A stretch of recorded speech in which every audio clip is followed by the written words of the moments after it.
Hey, what's up everyone? In today's video we'll be looking at an interesting French pump lock called the JPM 405.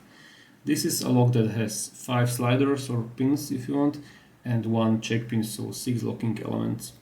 Let's take a look at the key right away. So you can tell that this is not your ordinary key. This key is getting pushed in, and by doing it these metallic bars, you can tell that they are of different lengths. Like this one is very short, this one is long, this one is long as well. They basically push in the elements of this lock, those sliders. And this fin on the bottom actuates the whole core and also sets a little check pin that is present on the bottom of the keyway. You can also see that there is like a gap in here, and that's because the whole core is buried somewhat in the housing, so it has to look like this, so it doesn't get stuck. Okay, so there's a lot of parts lying around. I won't show all of them because they're not that important, but the housing is important because inside we can see, or I don't know if you can see it properly, but there are like 5 cutouts inside that go around the housing, and these are basically something you could call a sidebar slot. So that's where the sidebar is actually at resting state. This is the sidebar. I think I will show that first. So as you can see, it actually consists of 2 parts that are symmetrical, and when you join them together you can see that there are like 5 semicircular shapes that form like 1, 2, 3 is on the top, 4, 5, and these correspond to the sliders that go in these semicircular cutouts. So that's the sidebar, and this is important. This is the core, of course. I already installed one of these sliders so I can demonstrate the operation. So these are the chambers. One is populated already, and this is where the sliders go. And this is important. This is the groove for the sidebar, or the sidebars, I should say. This is where they block the rotation. So let me show you how this works. So at resting state you can tell that a part of, actually let me show you the sliders first. So I don't have a lock with false gates, unfortunately. This is a mastered lock, so this is what the slider looks like. You can tell that there is like only 1 through gate in there, and this little knob is what interacts with the key. And some of these sliders even have 2 through gates, which sucks, but at least you can see how the mastering is done here. So, and the whole slider pack, of course, is installed here when the lock is assembled. And now at resting state you can see that this part of slider is actually blocking the sidebar from sinking in, because it wants to go in like this. So it's basically hugging the core, but it cannot go in because the slider is blocking it, and these protrusions are resting in those cuts in the housing. But as soon as I insert the key like this, I think it would be better if I remove this. You can see that suddenly the slider exposes its true gate, and thanks to that this sidebar can sink in something like this, right? So the core can turn, and this happens of course with the other half of the sidebar as well, as soon as the key is inserted. So that's basically how this lock operates. So pretty interesting, but nothing that we did not see before. This is like a typical French pump lock, but I think that's like the first that I completely disassembled, so it's interesting nevertheless. So how do we pick this lock? So as I mentioned, the main trick here, or one of the main tricks, is tensioning, because the core is somewhat buried inside of the housing, so you need to get there to tension it. So what I did is pretty crude, but it works. I use this paper clip that hooks onto the core somewhat deeper than a normal tensioner would, and just apply tension like that. And after you do that, you just start picking. You can use a probe pick, you can use a flag, you can use a precision screwdriver, but you're basically just pushing in on those sliders. So any slider that is not moving is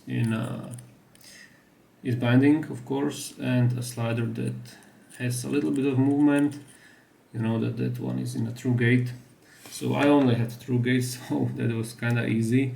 But if you have false gates, so that means that you will have a little bit more work, because those will actually bite kind of hard, and you will need to push past them. The whole lock acts kind of tapered because it's old, and because it's basically a pump lock. That's like pretty normal for these locks. So you probably will have to set the sliders multiple times. You will have these micro movements of the core as you are pushing on them, but at the end you will get the open, because this is basically a lock that tests your patience, so there's not much else to it. Alright, so I think that's all I wanted to say about it. Hopefully it was you understood the operation from my explanation, and I think it's time we go ahead and pick this lock. Actually, sorry, one more thing I forgot to mention is this little check pin, because that's the thing that also blocks rotation. So it doesn't have a driver, it's just like this spring-loaded little thing, and you have to set that first. As soon as you apply tension, it's on the bottom of the keyway. You just click it and you will get a core rotation, and then you can start working on those sliders. Okay, so now I think it's time to go ahead and pick the lock. Alright, here we go. So there's our key. It works. Nicely jumps back in your hand as we finish the rotation. Okay, so let's start with our specialized tool, and yeah, it takes a bit of time to insert it correctly. I think this should be good enough. Okay, so first of all we need to set that check pin. That's right in here. I think yeah, this tool is maybe a bit too deep. Let's try now. Okay, there's the check pin and a little core rotation, and yeah, now just start testing these sliders. Okay, so this one in the top is binding. Pushed him a little and he's springy. This one is springy. This one is binding and I pushed him, so should be fine for now. Let's check the top one. Okay, it's still springy. This one as well. What about this? Okay, that's binding, I think. Now it's springy. Okay, and this. Okay, that's binding pretty hard. Okay, I think it's set. Let's check the others. Top one, a bit of binding and it's set. This one is good. This one as well. Okay, this is binding. Okay, and I think we have the lock open. So let me just prove it in case someone didn't believe. So just be careful. Okay, I think you can see the... Oh, sorry, I'm just thinking. Okay, this is... I was picking it counterclockwise. Okay, yeah. So I don't wanna actually over-rotate it too much, but you can tell that it's peaked. Okay, so I will do a spring back, and it's back to normal. Okay, so it's time for some gutting action. So this will actually most likely take a lot more time than the picking itself, but that's fine because it's fun as well.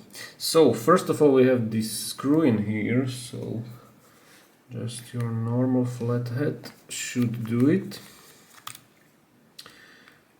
Okay. So it's been a while since I saw a flathead on on a lock, and it's not only the screw, but under it, or actually it's not just a screw, it's this check pin, right? So don't be surprised when something more springs out. So it's not only retaining, but it's also a function element. Okay, so now we will take out these two screws that are surprisingly deep. Okay.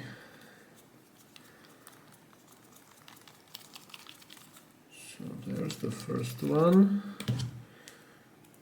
Can I do this? Yeah, I can. Okay. I'll just put them here for now.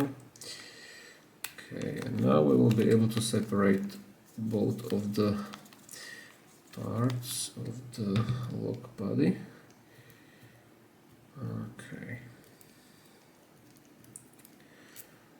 So as simple as this.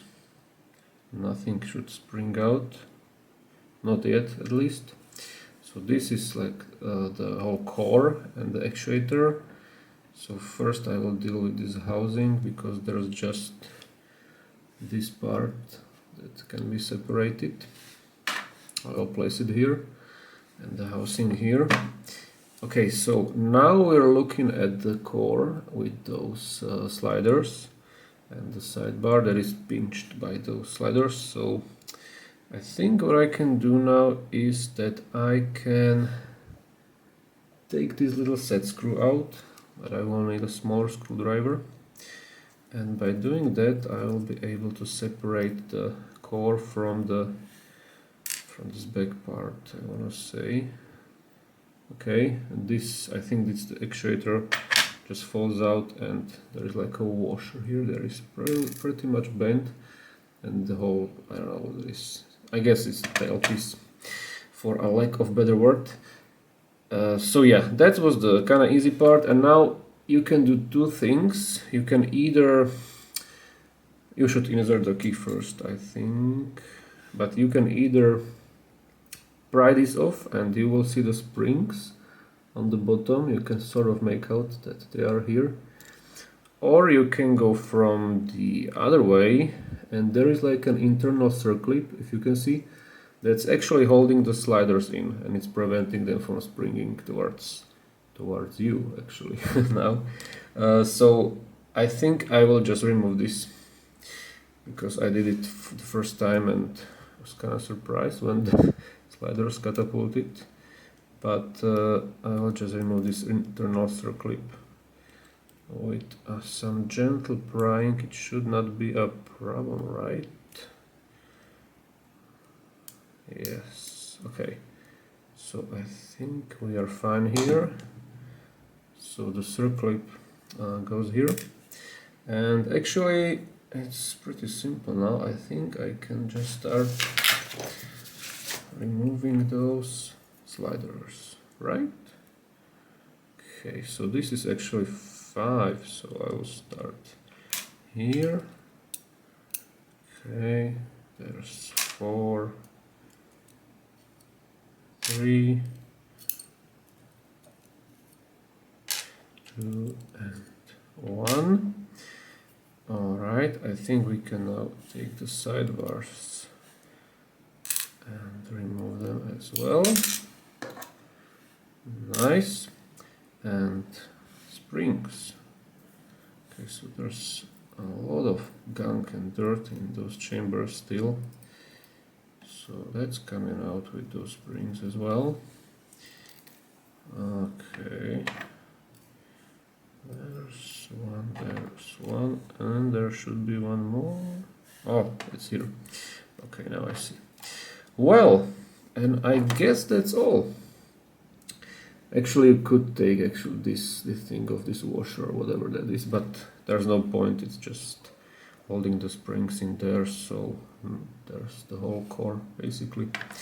And yeah, I think that's pretty much all you can disassemble here. So that was the JPM 405 or 405. If you want, kind of a shame that it's mastered, but still the mechanism is interesting, and I think even when it's mastered you can see how intricate it is. So yeah, hopefully you enjoyed this video with the gutting as well, and we will see each other next time pretty soon, I hope, with the next video. Just a little close-up, and the other parts in here. Okay, thanks guys for watching, have a nice day, bye.